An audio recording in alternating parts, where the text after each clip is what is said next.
안녕하세요. 코인 알려주는 남자입니다. 비트코인 가격은 조금 헷갈리는 움직임을 보이면서 현재는 86K 중반대에 위치하고 있습니다. 오늘은 시황에 대해서 다루면서 동시에 이번 사이클이 왜 이렇게 힘들고 어렵고 사람들을 지치게 하는지 조금 더 큰 그림을 그려보면서 이야기 나눠보도록 하겠습니다. 선물천사 맵상으로 봤을 때 주말이 시작이 되면서 비트코인 가격은 83K까지 내려오면서 다시 한번 코인 시장을 흔들고 그런 움직임을 보이다가 그 뒤에 야금야금 오르면서 86K 중반대까지 올라온 걸 확인할 수 있습니다. 이 과정에서 숏 포지션을 정리를 하면서 털고 올라왔다는 걸 볼 수 있습니다. CVD 자료상으로 바이낸스의 오더북상으로 봤을 때 비트코인이 80K까지 내려갔을 때부터 갈색 고래가 매수를 하고 있는 움직임을 확인을 할 수 있는 점이 CVD 자료상의 조금 특이점이라고 볼 수 있을 것 같고요.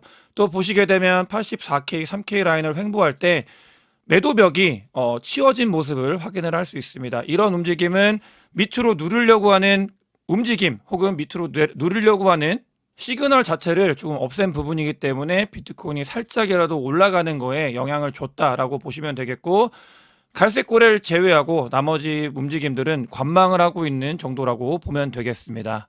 이런 상황에서 바이낸스에서 조금 더 관리하고 있는 세력들 같은 경우는 오더북으로 보게 되면 특이점이 발견을 했는데, 지난번에도 한번 이 오더북에 대해서 안내를 드렸습니다. 더 큰 그림으로 봤을 때 찍어 누르려고 하는 움직임에서 받쳐주려고 하는 움직임으로 바뀌었다라는 영상을 통해서 이 오더북의 움직임의 변화에 대해서 말씀을 드렸는데, 그 부분에 있어서 받쳐주고 하는 부분에 있어서 이 부분이 사라진 이런 부분들을 확인을 할 수 있습니다. 이게 사라지면서 비트코인이 조금씩 위로 올라간 모습을 확인할 수 있고, 이럴 때는 보통은 한 번 정도 더 바닥을 확인하는 경향이 있기 때문에 초단기적으로는 이 움직임에 대해서 오더북에 대해서 조금은 참고할 만한 변화가 있었다라고 보면 되겠습니다. 비트코인이 86K까지 살짝 반등에 성공을 하니까 리얼라이즈 프로핏 로스를 봤을 때 이게 1 지점에 닿으면 매수하기 좋은 구간이다라는 이야기가 많이 있는데, 이번 같은 경우도 1에서 조금 더 밑으로 빠졌던 요 포인트가 매수하기 좋았던 구간이었다라는 게 후행적으로 밝혀지는 자료라고 보시면 되겠고요. 다만 이 부분 같은 경우는 중요한 부분이 비트코인이 장세가 완전히 끝나지 않은 상황에서 이런 것들이 존재한다라는 거는 인지를 하며 가야 되겠습니다. 또 비트코인이 움직임이 가격이 좋지 못한 모습을 보일 때 리테일들은 집어 던지면서, 그때 고래들 같은 경우는 비트코인을 모아가고 있다라고 몇 번을 말씀을 드렸는데, 그 움직임이 계속해서 살아서 고래들은 비트코인을 모아가고 있는 것들을 확인할 수 있습니다. 이 고래가 똑똑한 고래인지 아니면 안 똑똑한 고래인지를 구분하는 게 굉장히 중요한데, 데이터상으로 봤을 때 매수를 하고 있는 고래들 같은 경우는 비트코인이 단기적으로 하락을 할 때 바짝 모으던 고래들이 매수를 하고 있는 움직임이 보이고 있다. 그 움직임이 계속해서 이어지고 있는 걸 확인할 수 있고요. 다만 댓글에서도 어떤 분들이 그런 질문을 남겨주시던데, 고래들이 매수를 하는데 왜 비트코인이 오르지 않느냐라는 질문을 주시는데, 이 부분 같은 경우는 비트코인은 시장가보다 비싸게 매수를 하는 게 아니고요. 계속 강조해서 말씀을 드렸던 밑에서 비트코인을 던지는 사람이 있으면 그걸 받아먹는다라고 보셔야 되겠습니다. 비트코인이 추가 하락하는 것을 막고 있는 고래들이 계속해서 비트코인을 매수하고 있다, 그런 움직임이다라고 이해하는 게 좋겠습니다. 본격적인 상승이 일어나면 이 부분 같은 경우는 매집을 한 부분이기 때문에 그 부분이 나중에 수익으로 돌아오는 구간이 될 거다라는 것들을 이 데이터를 통해서 확인을 할 수 있고요. 자, 이렇게 비트코인이 움직이고 있는 거에서 너무나 강조하면서 안내드렸던 글로벌 M2 통화량과 TGA 자금, 이 움직임이 굉장히 중요한데, 이 M2 통화량, 그다음에 TGA 자금이 중요하다. 유통량, 비트코인 그리고 비트코인이나 알트코인들이 오르는 거에 있어서 통화량의 증가가 굉장히 중요한 부분이기 때문에 이 부분을 보게 되면 TGA 자금이 지속적으로 시장에 유입이 되고 있는 모습을 확인할 수 있습니다. 이렇게 유입이 될 수밖에 없는 이유는 미국에 있는 부채 한도 상향이 다 닿았기 때문에 미국 재무부 같은 경우는 그냥 마이너스 통장에서 돈을 빼쓰고 있는 상황이라고 보시면 되겠고요. 이런 부분들이 유동성에도 영향을 주고 있는 그런 움직임을 보이고 있고, TGA 같은 경우는 M2 통화량보다 조금 더 시장에 빨리 반응이 오기 때문에 비트코인이나 알트코인들이 저점을 다지고 조금씩 뭔가 위로 올라가려고 하는 모멘텀을 갖는 움직임들이 여기에 영향을 받고 있다는 걸 우리는 인지를 해야 되겠습니다. 이렇게 TGA 자금이 풀리고 글로벌 M2 통화량이 증가하는 이런 부분들, 거기에 가장 핵심은 사실 다른 나라 다 제끼고 미국의 움직임, 연준의 움직임이 이 통화량, 전체적인 통화량과 비트코인뿐만이 아니라 미국에 있는 주식시장도 다 좌지우지하기 때문에 연준의 움직임을 잘 살펴봐야 되는데, 연준은 유동성을 공급을 하고 있고 유동성이 공급이 되면서 달러 인덱스는 내려가는, 이게 리버스거든요. 그래서 달러 인덱스는 거꾸로 연준이 통화량을 증가를 시키면 달러 인덱스가 내려가는 모습을 보이고 있다. 연준이 제일 중요하다라는 것 또한 강조해서 말씀을 드리고, 제가 전체 공개 영상이나 글이 아니라 멤버십을 통해서 아주 오래전부터 강조해서 했던 이야기가 있는데, 이 통화량 TGA와 글로벌 M2, 글로벌 M2에서도 각각 세분화해가지고 보는 자료가 있는데요. 여기서 보시게 되면은 이 M2 통화량이 시장에 영향을 미친다. 이 자료는 너무나 많이 돌아다니고 있는 자료긴 한데, 3개월 어느 정도의 시차를 두고 움직인다고 하는데 그게 70일을 주기냐 아니면 107일 주기냐에 따라서 위치가 어디인지가 조금은 다른 해석을 할 수 있습니다.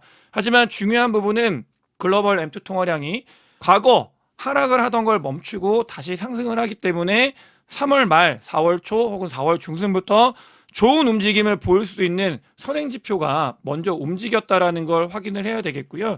다만 여기서 한 가지 우리가 또 알아야 되는 건 이 글로벌 M2 통화량을 너무 맹신하면 안 되는 부분이 분명히 있습니다. 이번 사이클이 어려운 이유와도 굉장히 맞닿아 있는 그런 부분인데, 이런 부분들을 강조하고 싶어요. 지금 이 사이클이, 그리고 우리가 이번에 새롭게 임하는 이 사이클이 너무나 어려운 이유, 비트코인만 올라가고 알트코인이 오르지 않는 이유는 명확합니다. 어떤 것보다 지난 사이클, 지지난 사이클에 있었던 돈 풀림이 이번 사이클에 발생을 아직 하지 않았기 때문에 너무나 어려운 주기를 지나가고 있고, 알트코인 같은 경우는 조금만 오르면 내려가고 조금만 오르면 내려가는 그런 모습을 보였다. 이 통화량 자체가 다 이전 사이클들과는 다르게 많이 오르지 않았기 때문에 너무나 힘든 장세를 거쳐가고 있는 거고, 돈을 풀기 위해서 미국에서 작업을 하고 있기 때문에 우리는 안에서 너무나 큰 고통을 받고 있다라는 거를 명확하게 알면서 큰 그림을 그려야 되는 이번 사이클이다라고 말씀을 드리고 싶습니다.